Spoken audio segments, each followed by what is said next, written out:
Imagine opening your eyes in the middle of the night and discovering that everyone around you is already awake. One person is feeding wood into the fire. Another is checking a sound beyond the edge of the camp. A mother is soothing her child. Two people are quietly talking while the rest of the group sleeps nearby. No one looks surprised, no one checks a clock, and no one complains that waking up has ruined the night. For many people today, sleep is supposed to happen in one continuous block. We go to bed, remain unconscious for 7 or 8 hours, and wake in the morning. If we open our eyes at 2 o'clock, we may immediately worry that something is wrong. We check the time, calculate how many hours remain before work, and become increasingly anxious about falling asleep again. But ancient humans had no alarm clocks, electric lights, mattresses, locked bedrooms, or fixed morning schedules. Their nights were longer, darker, colder, and far less predictable than ours, so did they really sleep continuously until sunrise, or was waking in the middle of the night once a normal part of human life? The answer is more complicated than the popular claim that all ancient people followed a perfect first sleep and second sleep. We cannot place a sleep monitor on someone who lived 30,000 years ago, and prehistoric campsites do not preserve records of exactly when people closed their eyes. What we have instead are clues from human biology, historical documents, laboratory experiments, and observations of present-day communities living with limited artificial light. Together, those clues suggest that human sleep has always been flexible.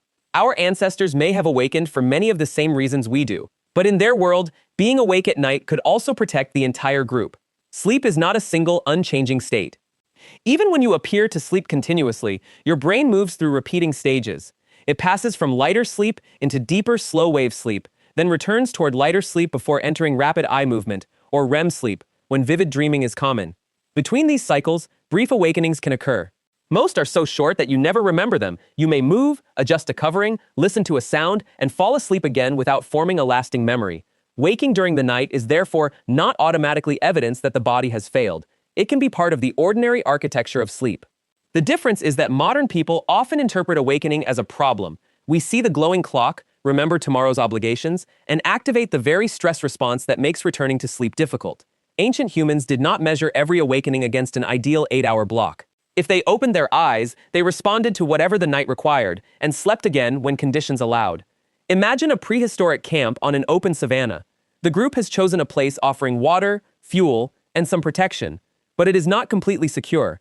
Beyond the firelight, predators may be searching for food. Snakes and insects can enter the sleeping area. Rival groups may be nearby. Wind can carry sparks into dry vegetation. Rain may approach without warning. Sleep makes every animal vulnerable because the sleeping brain temporarily reduces awareness of the environment. Humans partly solve this problem by sleeping together.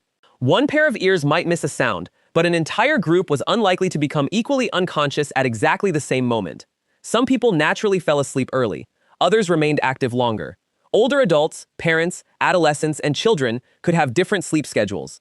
People also awakened at different points during the night.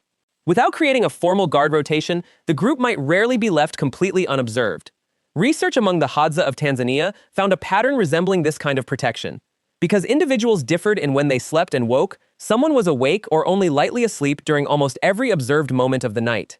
This has been described as sentinel-like behavior. The Hadza are modern people, not living fossils, and their behavior cannot prove exactly how prehistoric humans slept, but it demonstrates how variation in human sleep can create collective vigilance without requiring everyone to follow the same schedule. The person who wakes at 3 in the morning may hear a predator, notice a dying fire, or discover that a storm is approaching. Age differences could make this system even more effective.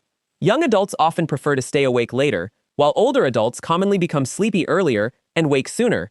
Today, these differences can create arguments inside families.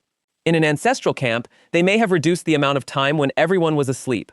The older person who woke before dawn could watch the fire while younger group members completed their final hours of sleep.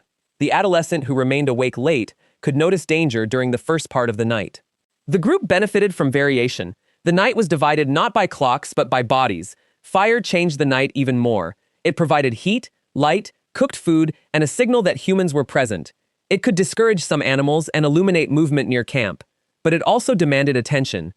A neglected flame could disappear before morning, leaving the group cold and forcing someone to create or obtain fire again.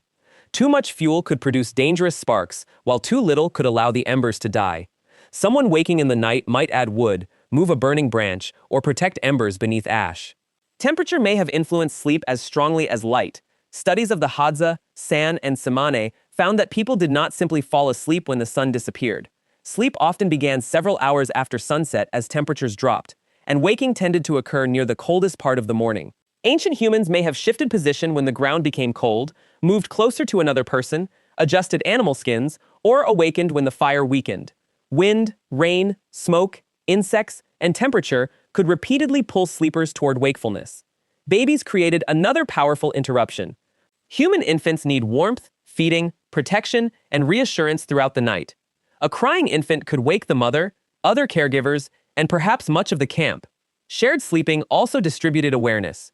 Grandparents, siblings, and other adults could respond when a parent was exhausted. Night waking was not only about predators, it was also part of keeping the youngest members of the group alive. Illness, injury, hunger, and digestion could break sleep as well. A person with a wound might wake because of pain. Someone suffering from parasites or fever might move restlessly. Ancient bodies were not automatically healthier or perfectly synchronized with nature. Their lives involved physical strain, infection, danger, and uncertainty. Natural sleep was not necessarily better sleep, it was adaptive sleep. Waking was not always caused by danger or discomfort. It may have created a valuable social interval. Around a low fire, people could talk quietly, repair equipment, plan the next day, remember absent relatives, or tell stories. Knowledge about animals, plants, landscapes, and social rules could pass from one generation to another. Night did not merely interrupt human activity, it helped create a different kind of activity. Historical evidence from pre-industrial Europe and early America contains references to people sleeping for several hours, waking around the middle of the night, and later returning to bed. The first period was called first sleep, and the later 1 second sleep. During the interval, people prayed, reflected on dreams, talked, performed household tasks, or spent time with partners. These records show that segmented sleep was familiar in some historical societies, but they are not direct proof of Paleolithic sleep. Different seasons, climates, ages, and responsibilities probably produce different patterns. Human flexibility, rather than one universal schedule, is the more important lesson. Artificial lighting changed the meaning of night.